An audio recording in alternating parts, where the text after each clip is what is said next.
नमस्कार, आप देख रहे हैं न्यूज़ फॉर नेशन। मैं हूं आपके साथ नरोत्तम सिंह।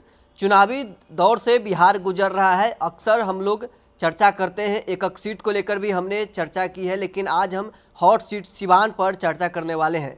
सिवान में हिना साहब निर्दलीय नामांकन कर चुकी है। अब आरजेडी से अवध बिहारी चौधरी उम्मीदवार हैं, तो जेडीयू से हैं रमेश सिंह कुशवाहा के पत्नी विजय लक्ष्मी है जो उम्मीदवार है। ऐसे में हिना साहब कल प्रेस कॉन्फ्रेंस की और वहां उन्होंने आरजेडी पर आरोप लगाया है कि शहाबुद्दीन का फोटो का सिर्फ इस्तेमाल आरजेडी के लोग करते हैं, न उन्हें सम्मान देते हैं, न उनका जयंती मनाते हैं। अब क्या हिना साहब है जो आरजेडी को सिवान में हराने वाली है? इन सभी विषयों पर बातचीत करने के लिए हमारे साथ वरिष्ठ पत्रकार रवि उपाध्याय सर हैं। सर, हिना साहब कल नामांकन की, उसके बाद अब वो प्रेस कॉन्फ्रेंस करके कहती है कि शहाबुद्दीन के फ़ोटो को सिर्फ इस्तेमाल आरजेडी के लोग करते हैं, न उनका जयंती मनाते हैं, न उनका सम्मान देते हैं। देखिए, निश्चित रूप से जो हिना साहब जिस बात को कह रही हैं, कल वो अपने मरहूम मोहम्मद शहाबुद्दीन पूर्व सांसद जो सिवान के रहे हैं, उनके पति भी हिना साहब के हैं, वो कोई परिचय के मोहताज नहीं। सारा बिहार, सारा देश जानता है उनको। और ऐसे में उनकी तृतीय पुण्यतिथि थी, उस अवसर पर जब उनको याद नहीं किया गया आरजेडी की ओर से, क्योंकि वो आरजेडी बराबर कहा जाता रहा है कि वह फाउंडर मेंबर रहे हैं, माने शुरू से ही आरजेडी के तो वो ऐसे में न प्रदेश कार्यालय में, न जिला कार्यालय में, न आरजेडी की ओर से अन्य कार्यक्रम कहीं से आयोजित किया गया। तो इससे हिना साहब को निश्चित रूप से काफ़ी मर्माहत थी। और जो सिवान में कल कार्यक्रम आयोजित किया गया, उसमें वह उनकी पीड़ा भी झलक दिखाई पड़ी कि आरजेडी ने किस तरह से पहले इस्तेमाल किया और अब जो है सो उनको यूज़ एंड थ्रो वाली बात तो उनको याद भी नहीं करता। यह बहुत बड़ी बात है। और निश्चित रूप से सिवान की जनता भी जो इसको लेकर के कहीं ना कहीं मर्माहत है कि शहाबुद्दीन जैसे बड़े नेता को भी सिर्फ फ़ोटो में आरजेडी के तस्वीर में दिखाई पड़ते हैं शहाबुद्दीन, वो भी सिवान में, और कहीं नहीं, वह भी चुनावी लाभ के लिए, जैसा हिना साहब भी कह रही हैं, और वह दिखाई भी पड़ता है।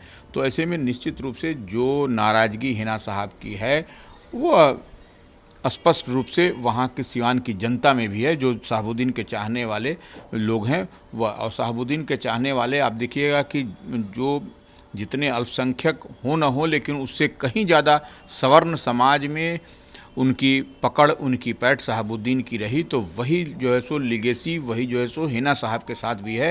हिना साहब का भी लोग उतनी ही प्यार और मोहब्बत सिवान की जनता करते हैं। और यह दिखाई भी पड़ा उनके नॉमिनेशन में। कोई लोग भीड़ भाड़ लेकर के नहीं गई थी, वो सिर्फ 20 लोग, 2 सेट में नामांकन था, 20 लोग गए थे।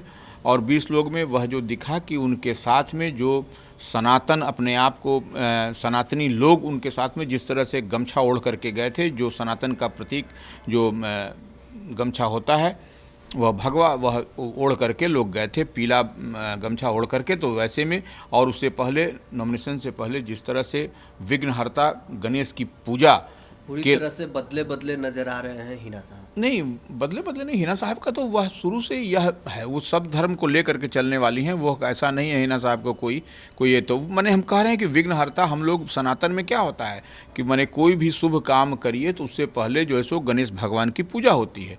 तो वही जो है सो विघ्नहर्ता गणेश भगवान को, हाथी को जो है सो केला खिला करके वह जो है सो हिना साहब ने अपने नामांकन से पहले वो शुरुआत की। तो एक मैसेज भी बहुत बड़ा लाउड एंड क्लियर लोगों में गया हिना साहब के प्रति कि किस तरह से वह सब धर्म को लेकर के चलती हैं। और उनका तो यूएसपी भी है, शहाबुद्दीन का भी वही हम जो पहले बताए वो। तो ऐसे में निश्चित रूप से वहाँ पर जो इस बार का जो चुनावी समीकरण, जो छठे फेज में 25 मई को जो चुनाव होगा सिवान लोकसभा सीट पर, इस बार बड़ा मजबूत आपको लड़ाई दिखाई पड़ेगी। हिना साहब 3 बार लड़ी थी, वहाँ से लड़ी थी और हार भी गई थी। लेकिन इस बार जो समीकरण दिखाई पड़ रहा है वह बहुत मजबूत। और हमको तो लगता है कि जिस तरह से पूर्णिया में पप्पू यादव, राजेश रंजन निर्दलीय लड़े, ठीक उसी तरह से, उससे कहीं मजबूती से हिना साहब भी सिवान में लड़ती हुई दिखाई पड़ रही हैं। हिना साहब भी अब कमर कस चुकी है कि आरजेडी से चुन चुनकर बदला लेंगे। निश्चित रूप से बदला देखिए, चुनावी राजनीति में बदला क्या लिया जाता है, लेकिन हाँ, वह भी सबक सिखाने के लिए तैयार हैं। और देखिए, वह पूरी मजबूती से दमखम के साथ लड़ती हुई दिखाई पड़ रही हैं। और देखिए, कविता सिंह को जिस तरह से टिकट काटा गया, जेडीयू की सांसद थी उनको बेटिकट करके जिस तरह से विजय लक्ष्मी को जेडीयू ने उम्मीदवार बनाया है, तो जेडीयू ने एक महिला के, ठीक है, एक महिला को काटा और विजय लक्ष्मी को दिया। तो कहा जाता है कि कविता सिंह के बारे में एंटी इनकम्बेंसी था, तो वह सवर्ण समाज से आती हैं और कविता सिंह, और यह जो सो विजय लक्ष्मी जो सो कुशवाहा समाज से हैं। तो यह एक राजनीतिक चतुराई भी कहें जेडीयू ने किया है कुशवाहा समाज को दे करके, कि जिस तरह से कुशवाहा समाज को अगर यदि हम देते हैं, अगर आरजेडी में जेडीयू ने दिया है वहाँ से उम्मीदवार, तो वह कुशवाहा समाज में तो देखिए पूरी तरह से पकड़ बनाने के लिए, पूरी तरह से उसका वोट इधर उधर कुछ भी नहीं जाए, इसके लिए वहाँ से। लेकिन रमेश सिंह कुशवाहा जो उनके पति हैं, उनका जो है सो कहीं न कहीं कनेक्शन जो है सो उनका वाम दल से है। तो वाम दल से कनेक्शन होने पर किसान, किसानी और व्यवसायी वर्ग के लोग वोट देने से कतराते हैं, यह एकदम सच बात है। और यही कहीं न कहीं इनके लिए, विजय लक्ष्मी के लिए परेशानी का सबब बनता हुआ दिखाई पड़ रहा है। और वहाँ से आरजेडी से अवध बिहारी चौधरी हैं, जो बिहार विधानसभा के पूर्व स्पीकर थे, तो वह, और इन सब दोनों दलों को, जेडीयू को, आरजेडी को चुनौती दे रहे हैं हैना साहब निर्दलीय प्रत्याशी के रूप में, और मजबूती के साथ दे रही हैं चुनौती।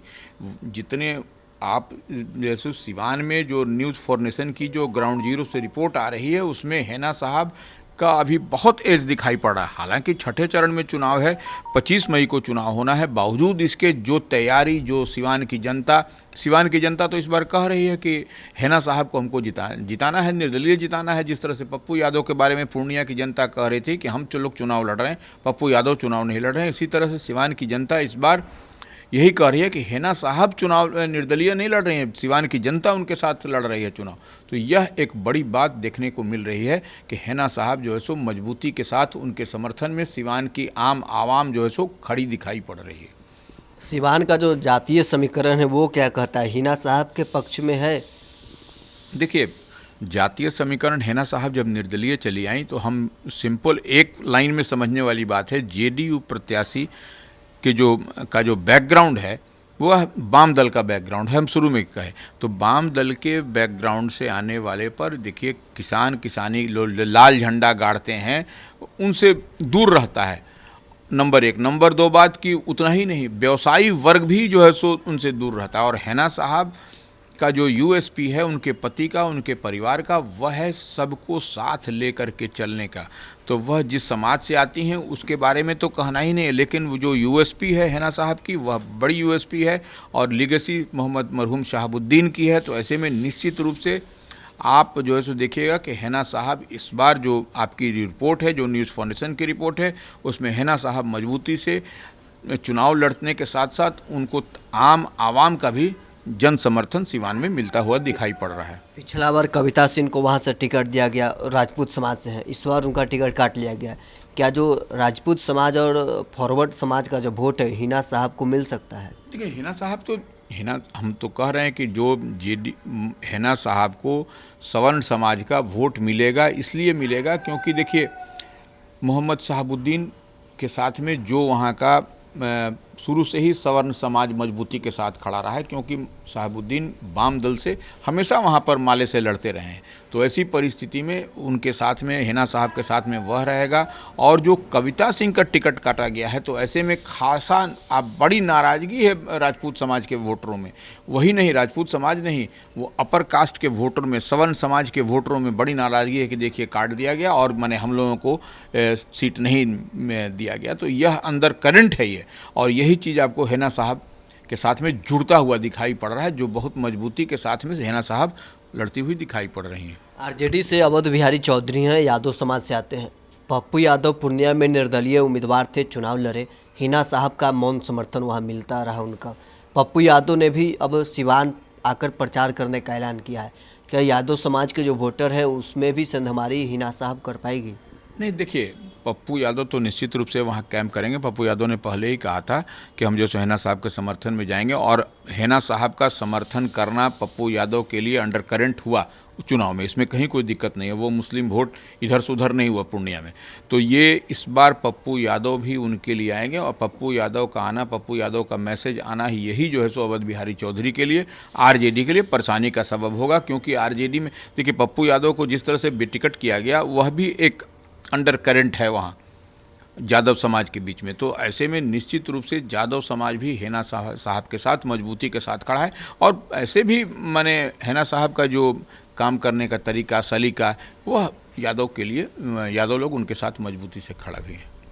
मतलब कुल मिलाकर सभी समाज के लोग हैं जो हिना साहब के समर्थन में, जिस प्रकार 2009 में ओम प्रकाश यादव सिवान से निर्दलीय उम्मीदवार के तौर पर जीते थे, उसी प्रकार से हिना साहब भी इस बार जीत कर सकती। बिल्कुल बिल्कुल। देखिए हेना साहब, हम तो पहले ही बोले कि सिवान की आवाम जनता जो है सो हेना साहब को निर्दलीय जब प्रत्याशी हैं तो उनको जिताने में लगी हुई है। यह दिखाई पड़ रहा है, यह सर्वे में, इंटरनल सर्वे में यह बात निकल करके सामने आ रही है। जिस तरह से पप्पू यादव को निर्दलीय प्रत्याशी लड़े इस बार, तो आपको आम आवाम पूर्णिया की लड़ रही थी उनको जिताने में, उस सेम परिस्थिति, सेम स्थिति हिना साहब के लिए भी बनती हुई दिखाई पड़ रही है सिवान में। तो चलिए, आज हमने सिवान सीट जो बिहार का एक हॉट सीट बना हुआ है, उस सीट का हमने चर्चा किया है। आपको जातीय समीकरण बताया, वहाँ का सामाजिक समीकरण भी बताया है इस वीडियो में। हिना साहब अभी तक वहाँ मजबूत स्थिति में नज़र आ रही है। पप्पू यादव भी हिना साहब के लिए चुनाव प्रचार करने आएंगे। आरजेडी से अवध बिहारी चौधरी यादव समाज से आते हैं और पप्पू यादव भी यादव समाज से आते हैं। कुल मिलाकर जो यादव समाज यानी आरजेडी के कोर वोटर हैं, उसमें भी सेंधमारी हिना साहब करेगी। और एक दूसरी तरफ जो कविता सिंह का टिकट कटा गया, तो स्वर्णों में खासा नाराजगी सिवान में देखा जा रहा है। तो दोनों तरफ से एनडीए और महागठबंधन के वोटों में हिना साहब सेंधमारी करके वहाँ से अपना जीत सुनिश्चित करेगी या नहीं, ये आने वाला वक्त में पता चलेगा। बहरहाल इस खबर में इतना ही। आप बने रहे न्यूज़ 4 नेशन के साथ।